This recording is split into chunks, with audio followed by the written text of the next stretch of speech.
எங்களை பொறுத்த வரைக்கும் ஏற்கனவே நாங்கள் தெரிவு செய்யப்பட்ட உள்ளூராட்சி மன்றங்கள் திருவண்ணாமலை மற்றும் மட்டக்களப்பு மாவட்டங்களில் இருக்கிற உள்ளூராட்சி மன்றங்களோட இந்த நிகழ்வை செய்கிறதுக்கு நாங்கள் திட்டமிட்டிருந்தோம். கிழக்கு மாகாணத்தில் இருக்கிற எல்லா சபைகளையும் ஒன்றிணைச்சு இந்த கவுன்சில் அஃபேர்ஸ் சம்பந்தமான ஒரு நிகழ்வை நாங்கள் நடத்த வேணும். அதுக்கு பிறகு எங்களோட வேலை திட்டம் தொடர்பாக நாங்கள் முன்னெடுக்கிறது ஒரு ஆழமான புரிதலை தரும்ன்ற ஒரு பணிவான வேண்டுகோள் சிஎஜிகிட்ட இருந்து எங்களுக்கு இருந்தது. ஜனநாயகத்தின் விழுமியம் ரீதியாகவும் அதே நேரம் மக்களை உள்வேண்டின ஒரு ஆட்சி முறைமையாகவும் எவ்வாறு உள்ளூராட்சி மன்றங்களினுடைய கட்டமைப்புகள் அல்லது நீங்கள் எடுக்க போகிற அந்த முடிவு மட்டங்களில் எவ்வாறு மக்கள் பிரதிநிதிகளையும் உள்ளே கொண்டு வரலாம்னு சொல்கிறது தான் கடந்த வருடம் ஒரு வேலை திட்டத்தை ஸ்டார்ட் பண்ணியிருந்தோம். இலங்கையில் பன்மைத்துவம் மற்றும் ஜனநாயகத்துக்கான சிறுபான்மையை எவ்வாறு வலுவூட்டுவது என்று சொல்கிற தலைப்புங்களை ஒரு திட்டத்தை முன்மொழிஞ்சிருந்தோம். மொழி, இனம் மற்றும் மத அடையாளங்களின் அடிப்படையிலே எவ்வாறு ஏற்கப்படுகிறது, அத்துடன் இந்த பண்புகளின் அடிப்படையிலேயே நடைபெற்ற சிறுபான்மை சமூகங்களில்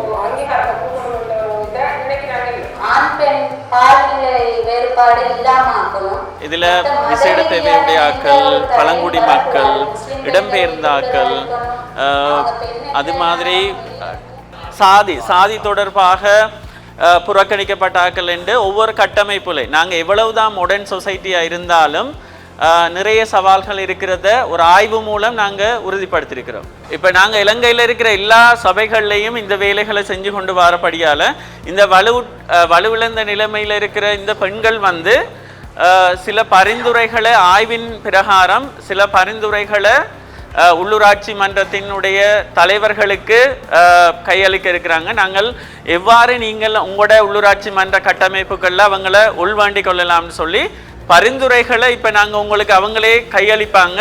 ஸோ அதை நீங்கள் எதிர்காலங்களில் உங்களோட குழுக்களை நிர்ணயிக்கக்குள்ள அல்லது உங்களோட பட்ஜெட்டிங்கை பற்றி யோசிக்கக்குள்ள உங்களோட டெவலப்மெண்ட் ப்ரோக்ராம்கள கன்சல்டேஷன் நடக்கக்குள்ள இந்த குழுக்களை நீங்கள் எப்படி உங்களோட சபைகளுக்குள்ளே உள்வாண்டி கொள்ளலாம், உங்களோட ஆட்சி முறைகளில் இவங்களுடைய பிரச்சனைகளை தேவைகளை எப்படி அடையாளப்படுத்தலாம்னு சொல்கிறத பற்றி ஒருக்கா கன்சிடர் பண்ணுங்க. அது அவர்களுடைய பிரச்சனையை நேரடியாக உங்களோட சபைகளில் முன்மொழியக்கூடிய சந்தர்ப்பங்களை உருவாக்கும் அடிப்படையில் இந்த பரிந்துரைகள் உங்களுக்காக முன்வைக்கப்படுது.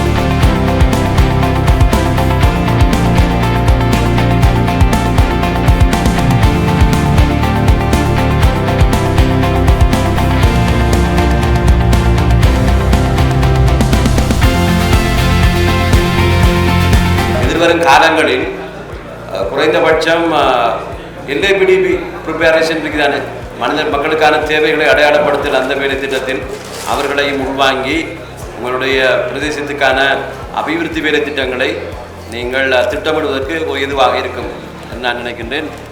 தொடர்ந்தேர்ச்சியாக உங்களுடைய தீர்மானம் எடுத்தலே அவர்களையும் உள்வாங்கு சம்பந்தமாகத்தான் அந்த ஆய்வறிக்கை தரப்பட்டிருக்கிறது.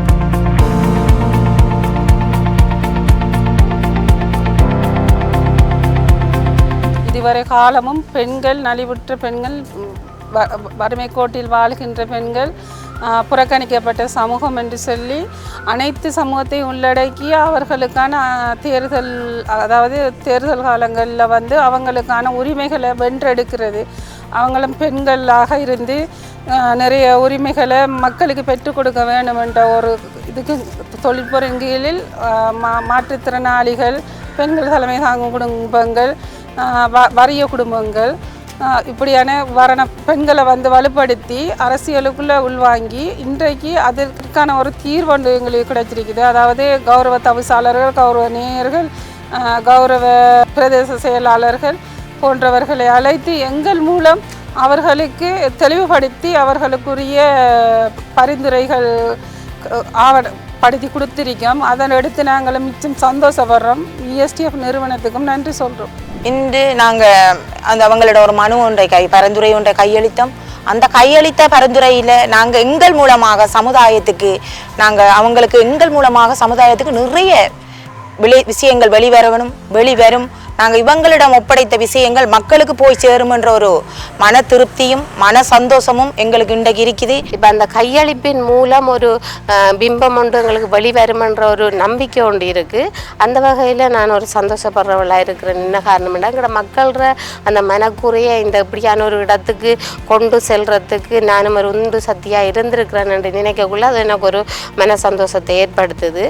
எங்களுக்கான ஒரு வாய்ப்பு இளைஞர்களுக்கு அந்த வறுமை கோட்டுகளுக்கு கீழே வாழ்கின்ற இளைஞர்கள் மற்ற சமூகத்தினர்களுக்கு வாய்ப்பு தருவாங்கன்னு நான் நம்புகிறேன் இந்த மனு தாக்கல் மூலம்.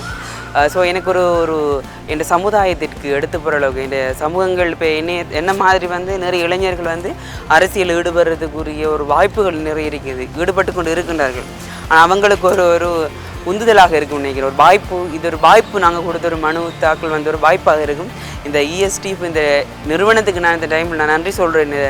எங்களோட சமூகத்துக்கு நாங்கள் ஒரு நல்ல ஒரு விடயம் மட்டும் செஞ்சுருக்கின்றோம். என்ற அரசியலுக்கு வர இருக்கின்ற அனைத்து இளைஞர் யுவதிகள் மற்றும் மாற்றுத்திறனாளிகள், ஏனைய சமூகத்தவர்கள், ஏனைய மதத்தவர்கள் சேர்ந்தவர்கள் அனைவருமாங்க இங்கே எல்லோரும் நாங்கள் ஈடுபடுவோம். அடுத்தடுத்த எங்களுக்கு வருகின்ற தேர்தல்களில் எங்களுக்கு இருக்கக்கூடிய வாய்ப்புகளை இங்கே வந்திருக்கின்ற தவிசாளர்களோ சரி, கௌரவ மேயரோ சரி, ஏனைய உறுப்பினர்களோ எங்களுக்கு தருவாங்கன்னு நம்புகிறேன்.